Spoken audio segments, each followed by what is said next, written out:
할렐루야. 예. 미국 잘 다녀오셨어요? 집사님, 권사님? 아시는 분은 알아요. 건강하게 돌아와서 감사합니다. 오늘은 세례 요한 이야기입니다.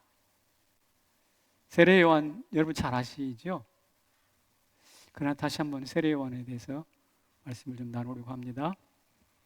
요한복음은 세례 요한에 대해서 특별히 관심을 많이 기울였는 거예요. 세례 요한에 대해서 다른 복음서보다 훨씬 더 자세하게 설명하거든요. 그런데 그 이유가 있어요. 왜냐하면 빛으로 오신 말씀, 태초에 말씀이 계시니라 그 말씀이 우리와 함께 하셨고 생명으로 오셨다고 그랬는데 그 말씀을 세상이 깨달았던가요? 지난주 설교에 하면 깨달았나요? 못 깨달았어요. 영접했나요? 그것도 안 했어요. 마침내 죽였죠. 그 시멘트 바닥 같은 무지함, 무감각함을 깨트리고 깨우치기 위해서 누군가가 필요했거든. 그 사람이 바로 세례 요한이에요. 메시아의 강력한 증언자로 하나님이 세우시기를 원해서 세례 요한에 대해서 많이 분량을 할애하며 자세하게 설명을 하고 있는 것입니다.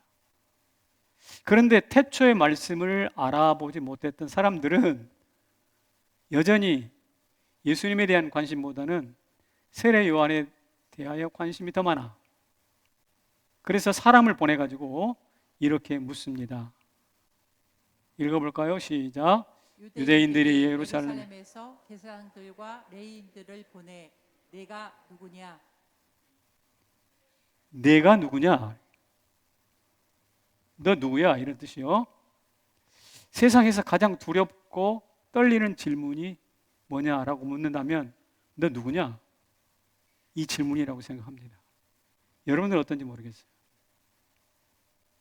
여러분 우리가 입사시험을 본다면 무슨 면접 보러 갔을 때 갑자기 당신 누구신지 한번 설명해 보세요. 내가 누구냐고 갑자기 설명하라고 그러면 어디서부터 뭐부터 해야 될지 갑자기 말문이 막혀버려요. 당황스럽거든요. 대단히 부담스러운 질문입니다. 너 누구냐? 이 질문은 두렵기도 합니다. 할아버지와 제가 어릴 때 한 방을 썼다고 했잖아요. 새벽에 곤히 자고 있는데 갑자기 그 누구야? 막 소리를 버럭같이 지르는 소리가 있었어요. 저도 자다가 깜짝했어요. 놀래가지고. 알고 보니까 할아버지가 벼락같이 소리를 지르면 문을 팍 차고 밖으로 나가시는데 도둑놈들이 닭을 훔치러 왔더라고. 우리 닭장에 도둑놈 닭서리를 하러 와가지고 그 닭을 조용히 훔쳐간다고 하더라고. 고곡고곡 소리가 하고 그러지 않겠어요? 그 소리를 귀가 밝은 할아버지가 들으시고 문을 박차고 나면서 그건 누구야? 라고 막 쫓아. 그랬더니 그 너 누구냐? 라는 이 질문에 도둑놈 오금이 저래가지고 꽁지가 빠지도록 혼비백산해서 도망가 버렸습니다. 어릴 때 야, 너 누구냐? 라는 이 질문이 굉장히 무섭고 두렵구나 라는 생각을 하게 되었습니다. 여러분들은 어떤가요? 이 질문은 대답하기도 어렵고 사실은 두렵고 떨리는 질문인데 이 질문을 말이요 유대인들이 세례 요한에게 막 3번씩이나 내리 퍼붓고 있어요. 오늘 본문 읽으셨잖아요.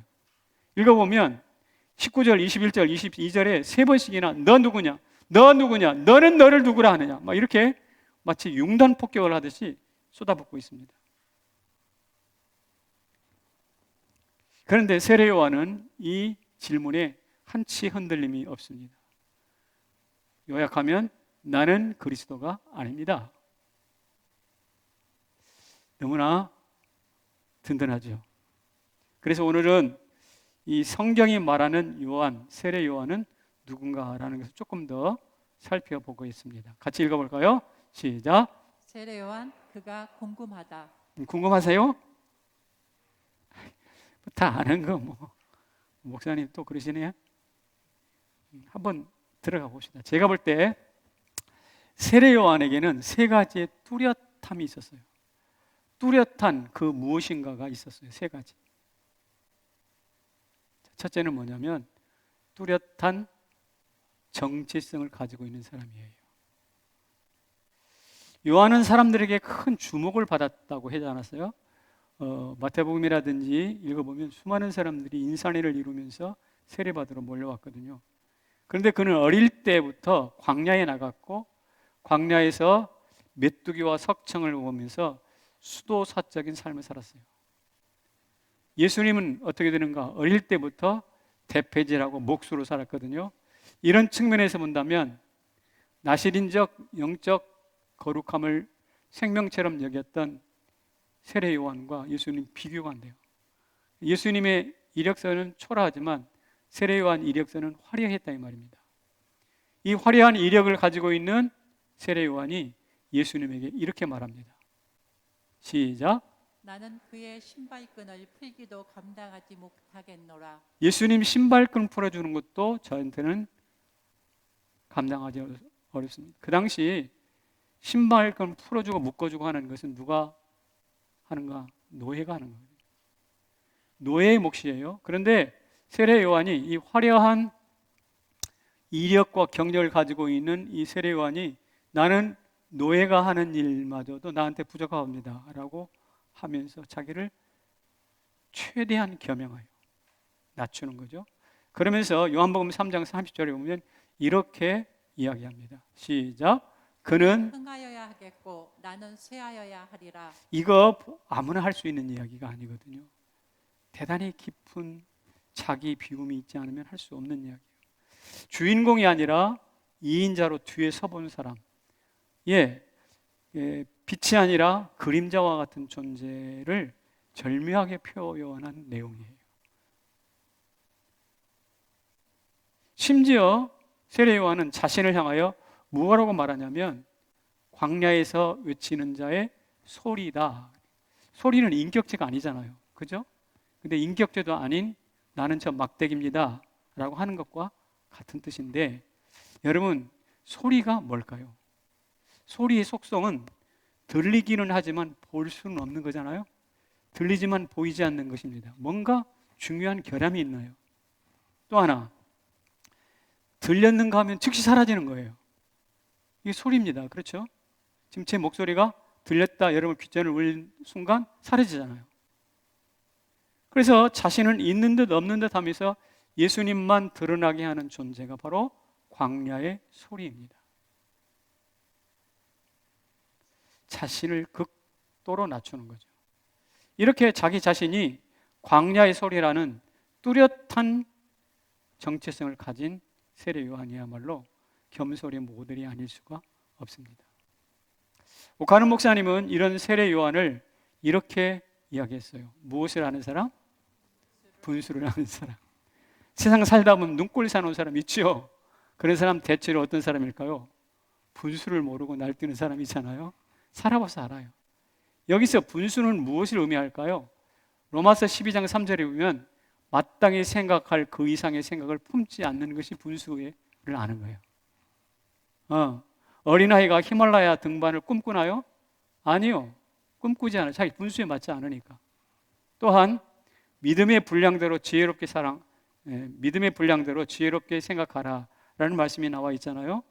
믿음의 분량대로 지혜롭게 생각하는 것이 뭘까?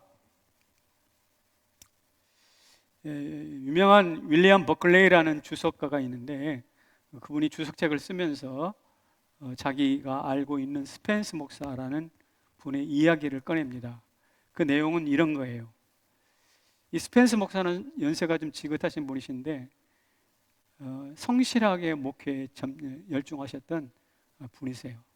교회도 은혜롭고. 그런데 그 스펜스 목사님이 목양하던 그 옆에 교회에 아주 젊고 유능한 목사님이 담임 목사로 부임을 했어요. 그래서 사람들이 그를 주목하기 시작합니다. 아니나 다를까 그는 현란한 화술과 통찰력을 가지고 있고 유머의 활기까지 가지고 있는 거예요. 그래서 사람들이 거기에 쏙 빠졌습니다. 어느 날 수요예배 가보니까 스펜스 목사가 가보니까 성도들이 절반이 안 나왔어. 절반이 쑥 사라져버린 거예요. 그래서 어디 갔나 궁금해가지고 죄송하지만 다 어디 가시셨습니까? 그랬더니 머리를 북적북적하면서 저 옆에 교회로 갔어요. 그러더라는 거예요. 대단히 멋졌고 미안한 이야기.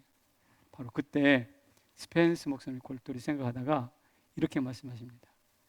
우리도 그 교회 함께 가서 은혜 받을까요? 우리도 그 교회 한번 같이 가서 은혜 받읍시다.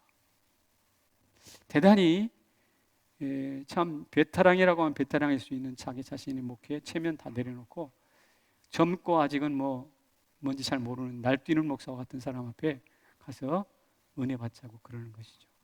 저는 목사로서 이 이야기를 들었을 때 상당히 도전이 됐어요. 나라면 그렇게 할 수 있을까? 이게 바로 뭐냐? 분수를 아는 거거든요. 이게 지혜롭게 생각하는 거예요. 그런데 이런 면모가 누구한테 있었다? 세례 요한에게 있었습니다. 이런 면모가 오늘 이 자리를 지키고 성남제일교회를 이끌어온 저와 여러분에게도 함께 하시기를 축복합니다. 분수를 아는 성도뿐만 아니라 내가 누군지 명확한 자기 정체성을 가지고 살아가는 성도 되시기를 축복합니다. 두 번째는요, 이걸 가지고 있었네요. 뚜렷한 분별 기준. 분별하려면 기준이 필요하잖아요. 근데 뚜렷한 분별 기준을 가지고 있었어요.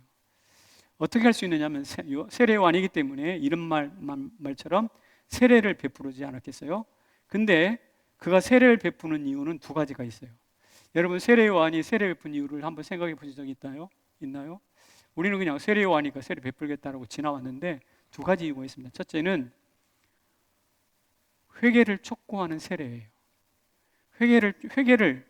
죄 회개하라고 촉구하기 위해서 세례를 베푸는 거거든요. 왜 그러냐면 세례 요한이 회개하라 천국이 가까웠느니라 라고 외쳤거든요. 그렇다면 천국이 가까이 왔으니까 그 천국을 준비해야 될 거 아니에요. 어떻게? 세례를 받음으로, 죄를 회개함으로. 그러니까 한번 마태복음 3장 한번 읽어봅시다. 시작. 요단강 사방에서 다 그에게 나와 자기들의 죄를 자복하고 세례를 받더니. 천국 준비하기 위해서 뭐냐? 죄 자복하고 세례를 받는 것입니다. 그러니까 이 세례는 어떤 의미를 가지고 있는가? 천국을 준비하는 의미를 가지고 있어요. 두 번째로는요, 메시아를 분별하기 위한 수단이에요. 요한복음 1장 33절에 보면 하나님이 성령께서 세례 요한에게 이렇게 말씀하셨어요. 성령이 내려서 누구 위에든지 머무는 것을 보거든 그가 곧 성령으로 세례를 베푸는 이인 줄 알라. 네가 가서 아마는 사람 세례를 줄 텐데 세례를 주는 동안에 어떤 사람에게 성령이 강력하게 임하지 않니? 그 사람이 내가 보낸 메시아야. 그러니까 세례를 주지 않으면 누가 메시아인지 분별하기가 어려워요. 세례를 줄 때 누가 메시아인지 성령이 임한지 알 수가 있잖아요. 그러니까 대단히 중요한 분별의 기준입니다. 그가 바로 예수님이에요. 따라서 세례 요한에게는 이 세례라는 것이 회개를 통해서 천국을 준비하는 것이 1차적인 목적, 두 번째로는 메시아를 알아내는 것, 분별하는 것. 이게 두 번째 목적이에요. 한마디로 말하면 세례 요한은 뚜렷한 기준을 가지고 있는 사람이에요. 저는 개신교 목사인 게 참 감사합니다. 왜냐하면 구원은 공로가 아니라 하나님이 선물로 주신 믿음 때문이라는 뚜렷한 기준이 있습니다. 여러분, 구원받는 것에 대한 기준이 모호하면 항상 내 구원에 대해서 확신할 수가 없게 되잖아요. 공로라고 한다면 어디까지, 어느 수준까지 공로를 세워야 천국 가는 거야? 뭐 이런 생각들을 항상 하게 되고 결국 두려움 가운데 떨게 되어 있습니다. 그렇지 않는 게 너무나 감사해요. 비록 공로를 따지면 부끄러운 게 맞지만 믿음을 생각하면 자랑스러워 어깨가 펴져요. 왜? 은혜로 주시니까. 기준이 뚜렷하지 않은 사람들은 풍족해도 하나님이 주신 것을 많이 누림에도 불구하고 11조와 헌금 잘 안 합니다. 그러나 기준이 뚜렷한 사람은 가난하게 살지만 하나님이 주신 게 감사해서 11조와 다른 헌금들을 합니다. 왜요? 그것은 기준의 문제예요. 대선을 앞둔 지금 누구한테 투표할까? 우리 장로님 기도하셨는데 나는 이런 사람에게 투표하겠다라고 뚜렷한 기준을 가지고 있는 사람은 상당히 분별력이 있는 사람입니다. 저는 세례 요한이 가졌던 그 뚜렷한 기준을 우리 모두 가질 수 있기를 축복합니다. 예, 그것을 가지려면 훈련도 받고 성경도 읽고 공부도 해야 되겠지만 어쨌든 나중에 언젠가 가서 그때 내가 그런 결정을 안 했으면 좋았을 텐데, 그때 내가 그 결정 안 했으면 좋았을 텐데, 이렇게 가슴을 치면서 후회하는 일은 없기를 주님의 이름으로 축원합니다. 왜냐하면 그것은 기준 없이 살아온 인생이기 때문에. 경계선 장애예요. 세 번째로는요, 뚜렷한 증거의 사람이에요. 세례 요한은 예수님을 향해 이렇게 외쳤잖아요. 뭐라고요? 같이 읽어요. 시작. 보라 세상 죄를 지고 가는 하나님의 어린 양이로다. 다시 한번 시작. 보라 세상 죄를 지고 가는 하나님의 어린 양이로다. 제가 볼 때 성경에서 메시아 예수를 이처럼 정확하게 표현한 증언은 없어요. 예수 증거 중에서 최고봉이에요. 주는 그리스도시요 살아계신 하나님의 아들입니다. 참 좋은 고백입니다. 베드로의 고백이죠. 그런데 이것은 대단히 해석을 요하는 신학적 교리적 고백이라고 생각합니다. 의심쟁이 도마가 나의 주 나의 하나님이라고 고백했잖아요. 이것은 예수님의 옆구리에 손을 넣어보지 않으면 할 수 없는 대단히 개인적이고 체험적인 고백이라고 생각합니다. 그러나 세례 요한의 증거는 무엇인가? 세상죄 지고 간 하나님의 어린 양이라는 이 증거는 성경, 구약 성경을 관통하고 꿰뚫고 역사를 통해서 흘러나오는 증거가 바로 이 세례 요한의 증거예요. 누구도 깨닫지 못한, 그러나 귀에 쏙쏙 들어오는 증거거든요. 왜 그럴까요? 이스라엘 백성들은 누구나 다 출애굽기 12장에 나오는 유월절 어린 양을 알고 있어요. 이사야 53장에 죽임당할 어린 양, 도살당할 양, 그게 누군지 알고 있어요. 그게 바로 이 예수다라고 하니까 백성들은 탁 단방에 알아듣잖아요. 세례 요한은 나는 그리스도가 아닙니다. 엘리야도 선지자도 아닙니다. 나는 광야의 소리입니다. 자기를 낮추면서 세상의 모든 이목을 누구에게? 세상죄 지고 가는 어린 양에게로 집중시키잖아요. 제가 볼 때 광야의 소리 세례 요한은 대단히 뚜렷한 증거력을 가지고 있는 사람이에요. 여러분, TV가 나오기 전에 라디오 시대가 있었잖아요. 그때는 모든 뉴스나 모든 정보를 라디오를 통해서 들었습니다. 그때 축구를 했던 기억이 납니다. 그래서 이제 일본하고 예를 들어 우리나라하고 이렇게 국가대표 축구를 한다고 합시다. 이런 옛날 그때 제 어릴 때 이광재 아나운서라는 분이 있어요. 이광재 아나운서 혹시 기억나세요? 이광재 아나운서가 말을 너무나 잘하는 거예요. 유혜택 선수 볼을 잡았습니다. 문전 앞입니다. 혼전입니다. 슛! 그러면 백성들의 가슴이 막 들썩 슛! 빗나갔습니다. 크로스볼 오버했습니다. 이래버리면 푹 주저앉고 또다시 슛! 골이! 그러면 어떻게 돼요? 난리가 나는 거지. 난리가 나. 온 삼천리 반도가 들썩들썩거리는 거예요. 이게 바로 이광재가 현장을 증거하는 소리거든요. 소리예요. 그런데 이 소리 못지않게, 이 소리보다 더 중요하게 우리 조선 반도만이 아니라 세계의 많은 열방들을 들었다 놨다 하는 사람이 누군가? 세례 요한이라고. 무슨 말로? 보라! 세상죄 지고 가는 하나님의 어린 양이라도. 이 한마디를 가지고.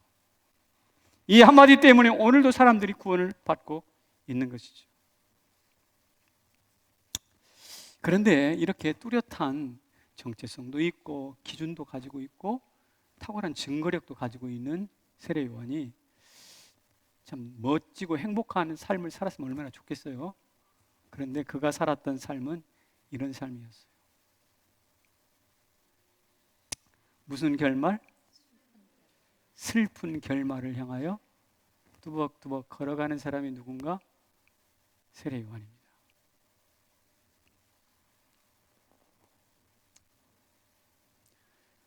바로 와야 바로 산대. 바로 와야 바로 삽니다. 이것을 잘 보여주는 사람이 세례 요한이에요.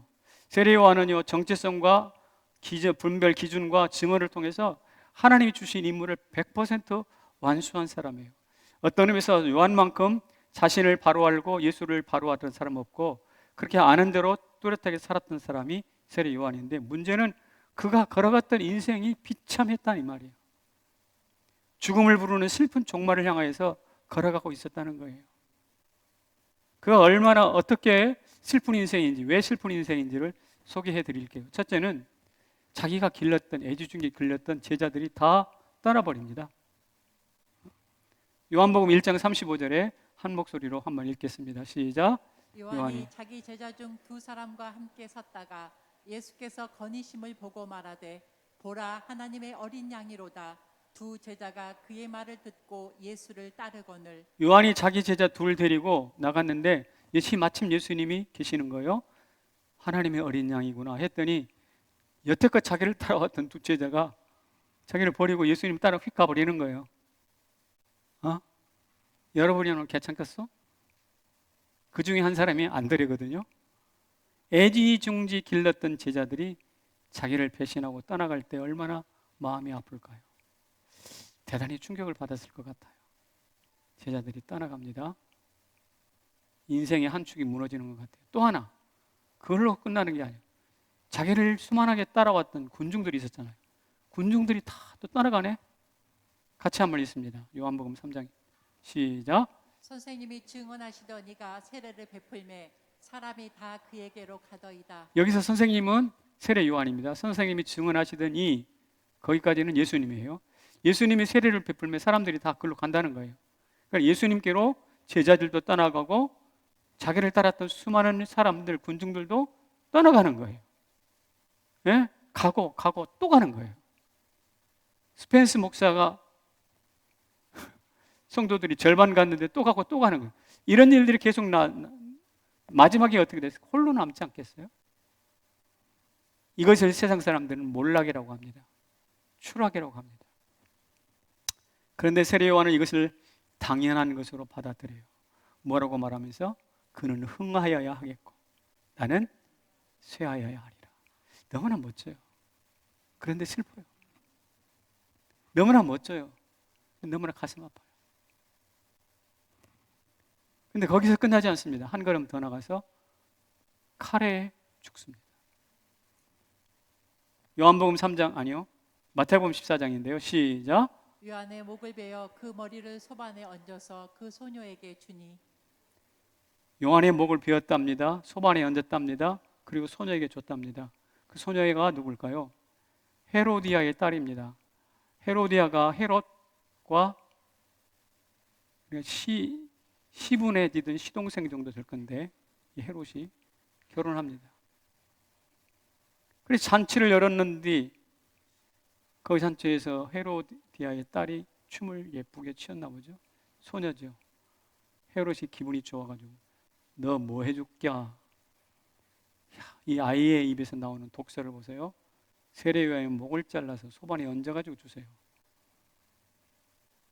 그래서 한 소녀의 춤값으로 죽임당하는 거예요.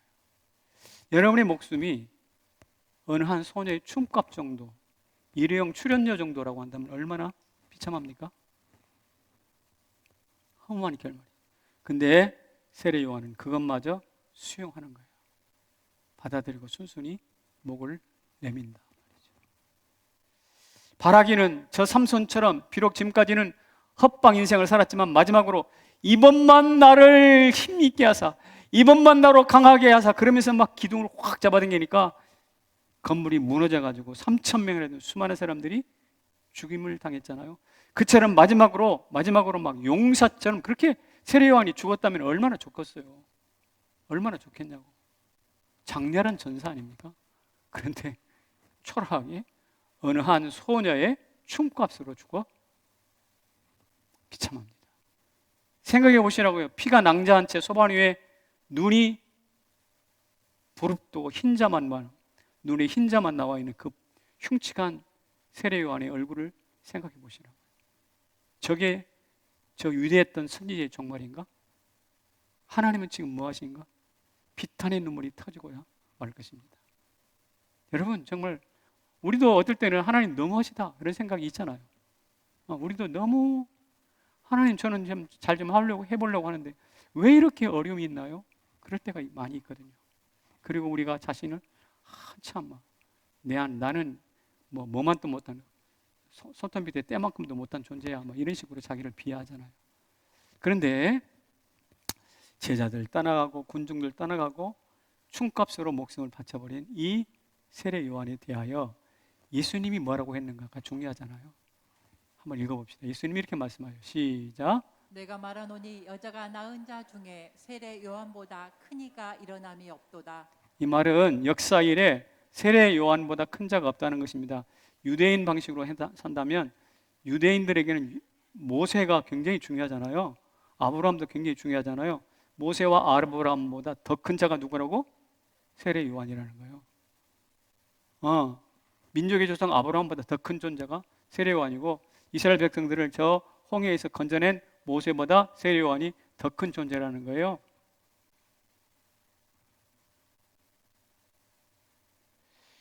왜 그럴까요? 예수님의 속내가 있어요. 그렇게 말씀하신 예수님의 속내가 있어요. 이유는 그의 손가락은 저 태초에서 존재와 시간이 있기 전에 저 태초에서 오신 그 말씀을 손가락으로 가르치고 있기 때문에 누구도 몰랐어. 바다를 가를 수도 있고 민족의 조상이 될 수도 있지만 아브라함은 몰랐어요. 모세도 몰랐어요. 저 존재 저편에서 수많은 시간과 공간을 꿰뚫고 오늘 내 눈앞에 생명의 말씀으로 오신 예수 그리스도 그분을 알아보는 그리고 그분이 메시아라는 사실을 손가락으로 가르치고 있는 그 모세에게 비할 것이 아니죠. 아브라함에게 비할 것이 아니죠. 그 손가락 때문에 수많은 사람들이 오늘도 구원을 얻고 있습니다. 그러니까 그 손가락은 아직도 예수를 가르치고 있어요. 내려오지 않았어요, 손이.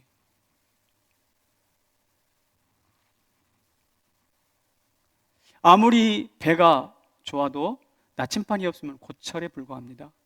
요한은 진리를 찾아가는 자에게 나침판이 되었고 예수를 가르치는 손가락 역할을 했거든요. 날카로운 통찰로 존재와 시간을 넘고 태초 저편에서 오신 메시아를 분별해내는 거예요. 알아채는 거예요. 저분이구나. 그러니까 어찌 그의 계시와 영성이 탁월하다고 말하지 않을 수 있겠습니까? 예수님이 이런 세례 요한을 모세보다 엘리야보다 더 크다고 인정하는 것은 절대 무리가 아니라고 생각합니다. 자, 제자 떠나갔죠. 군중들 떠나갔죠. 한 어린 소녀의 춤값으로 내 목숨을 바친다 하더라도 우리 주님께서 크다 하시면 큰 것이라고 저는 믿습니다. 아멘이신가요? 우리 하나님이 높다, 아름답다면 아름다운 것을 저는 믿습니다. 이것이 세례 요한의 이야기. 그래서 제가 설교 말미에 이렇게 이야기를 하고 싶어요. 죽어도 아름다운 뒷모습. 세례 요한의 이야기입니다. 죽으나 아름다운 뒷모습을 남겨주었어요. 죽어도 역사가 기억하는 사람이 있습니다. 그 사람을 누구라고 하는가? 영웅이라고 해요. 사람들 가슴에 남아 존경을 받습니다. 반면에 죽어도 하나님이 기억하는 사람이 있습니다. 그 사람이 누군가 하면 순교자입니다. 하나님 가슴에 남아서 영원히 그분을 웃음 짓게 하는 거죠. 그런데 저는 그 순교자를 누구라 부르느냐? 아름다운 사람이라고 부르고 싶어요. 아름다운 사람. 왜 그러냐면 이 아름답다라고 번역된 구약의 용어들을 쭉 추적해 보면 여러 가지 단어가 등장하는데 그 중에 하나가 장식하다라는 뜻을 가지고 있어요. 장식하다. 생각해 보십시오. 아무리 우리 눈에 보기에는 초라하지만 하나님이 끊임없이 장식을 하고 계세요. 쓰다듬고 깎고 다듬고 끊임없이 장식을 하고 계세요. 만들어가고 계세요. 여기다가 꽃 한 송이를 꽂고지만 하나님도 가슴이 환해지는 것이 사실인데 하나님이 천지를 창조하시고 끝내버리는 것이 아니라 하나님의 말씀을 우리 가운데 보내셔서 우리로 하여금 구원시키고 우리로 하여금 분수를 알게 하시고 우리로 하여금 쓰다듬고 장식하고 장식해서 우리를 계속해서 만들어 가고 있어요. 우리는 진행형의 사람입니다. 오늘 나의 모습이 전부가 아닙니다. 하나님께서 장식하고 계시기 때문에 우리는 오늘보다 내일 더 아름다운 사람이 될 것이라고 믿습니다. 그래서 저는요, 순교자들을 아름다운 사람이라고 하는 거예요. 왜냐? 그가 지금 순교한 믿음으로 지금 소반 위에 핏덩이가 돼가지고 비참하게 죽어갔지만 하나님께서 그를 피를 식힐 거예요. 닦을 거예요. 정상으로 만들 거예요. 머리를 빗길 거예요. 그 다음에 다시 목을 붙여놓을 거예요. 그리고 다시 숨쉬게 할 거예요. 그리고 다시 하나님의 형상대로 회복시킬 거예요. 이게 하나님께서 우리를 장식하시는 아름다운 사람을 만들어 가시는 하나님의 손길이라고 믿습니다. 이 손길이 오늘 우리 인생에 작동하고 있다고 한다면 바랄 게 무엇이에요? 이보다 더 좋을 수는 없다. 이게 순교의 가치예요. 세상에는 순교하지 못했어도 순교적 삶을 살아간 사람이 많습니다. 제가 순교란 이야기를 하니까 저건 또 내가 감당할 수 있는 단어가 아닌데 이렇게 꽁무니를 빼는 분들이 계실 터이지만 그럴 필요 없어요. 순교는 하지 못하더라도 순교적 삶을 사는 사람들이 있어요. 자기를 비워내고 자기를 낮출 수 있는. 베스트셀러 빙점을 쓴 미우라 아야코의 일화를 여러분들이 설교를 통해서 많이 들었을 거예요. 부부가 조그만 가게를 차리잖아요. 친절하고 교양이 있기 때문에 아야코의 가게에 사람들이 많이 몰려들기 시작합니다. 덕분에 이웃 가게에는 파리를 날렸겠죠. 뒤늦게 아야코가 깨달았습니다. 이래서는 안 되겠다. 그래서 자기가 취급하는 상품을 숫자를 줄여요. 이를테면 이런 겁니다. 제가 남자들이 와가지고 면도기 있습니까? 일회용 면도기. 그러면 없어요. 저희는 없는데 저 건너편에 가게에는 있습니다. 그쪽으로 가시죠. 여성들이 와가지고 수세미 있어요? 수세미? 아이고 미안합니다. 우리 수세미는 취급 안 하는데 저 건너편에 있는 걸로 알고 있습니다. 그쪽으로 가시죠. 사람들 그쪽으로 다 안내를 해줘요. 그러자 붐볐던 가게가 한산해지지 않았습니까? 한산해지기 시작하자 그가 시작했던 게 바로 글쓰기예요. 글쓰기. 그리고 그가 또 시작했던 것이 무엇이냐? 세상죄에 지고 가는 하나님의 어린 양이라는 말씀을 묵상하기 시작하는 거예요. 묵상과 글쓰기가 쌓여서 마침내 드디어 일본 열도를 울리고 울렸던 빙점이란 작품이 나와요. 여러분, 그 명작을 만들어낸 근본이 무엇이냐면 내 손님 이웃에게 양보하는 것이었어요. 내 밥 덜어서 이웃에게 많이 먹어 하고 한 숟갈 덜어주는 것이었어요. 저는 이 미우라 아야코가 아름다운 사람이라고 생각합니다. 그래서 하나님이 자기가 비워주는 아야코를 장식해서 일본 열도를 울리는 대작가로 만드시잖아요. 할렐루야. 이런 일이 우리에게도 능히 나타날 수 있으리라고 믿습니다. 여러분의 자녀들이 그렇게 되기를 소망합니다. 우리 교회 청년들이 그렇게 되기를 소망합니다. 요 앞에 앉아서 청년 둘이가 플루트하고 또 뭐예요?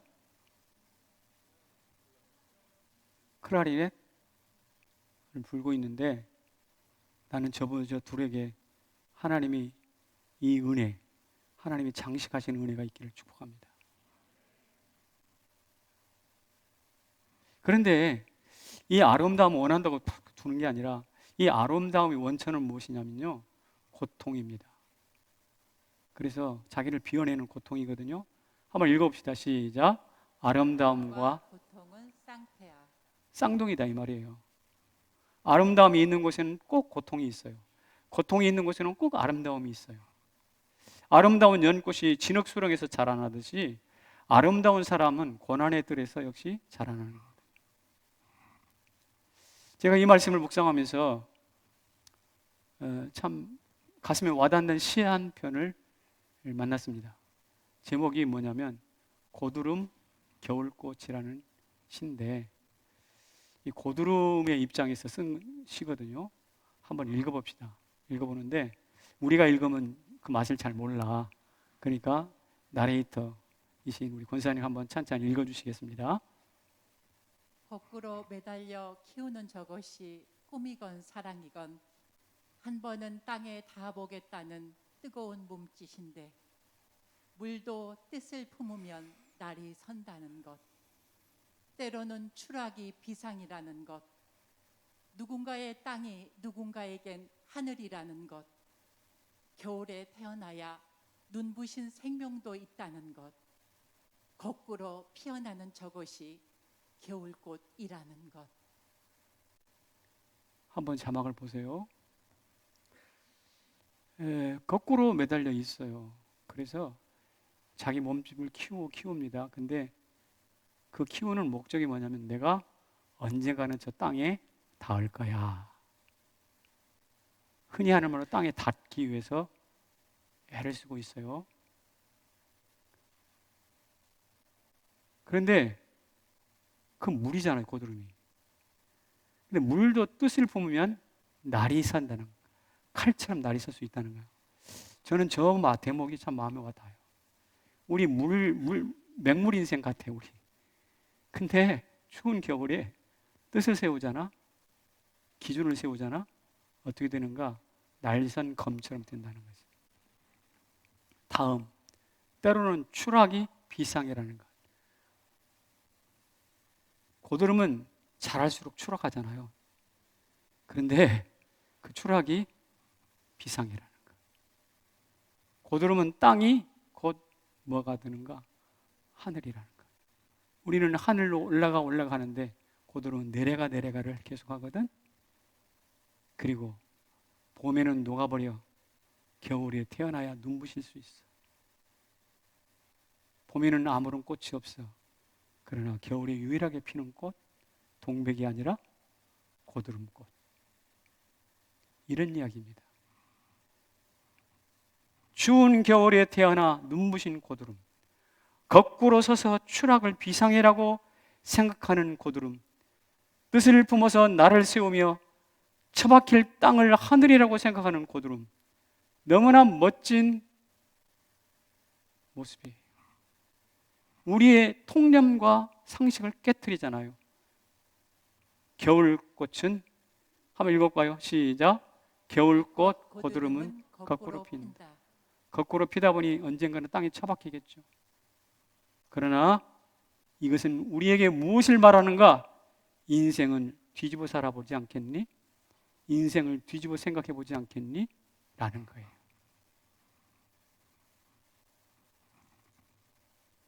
제가 이 고드름 시를 읽으면서 이 고드름 같이 산 사람이 있더라고. 바로 세례 요한입니다. 그는 화려한 경력 소유자잖아요. 그러다가 어찌 됐는지 한 여자의 춤값으로 자기 몫이 날아가는 추락의 추락을 거듭했던 사람입니다. 그런데 그 추락이 알고 보니 비상이었어요. 그는 유명한 선지자, 수많은 사람들이 몰려드는 대인기인이었다가 비참하게 죽었습니다. 추락했습니다. 떨어졌습니다. 그런데 그가 맞닿은 곳이 땅이 아니라 하늘이었어요. 고드름과 세례 요한 닮은 게 많아요. 저는 여러분들을 축복합니다. 고드름과 여러분, 고드름과 세례 요한, 이 메시지를 가슴에 담고 내가 어떻게 살아야 할지,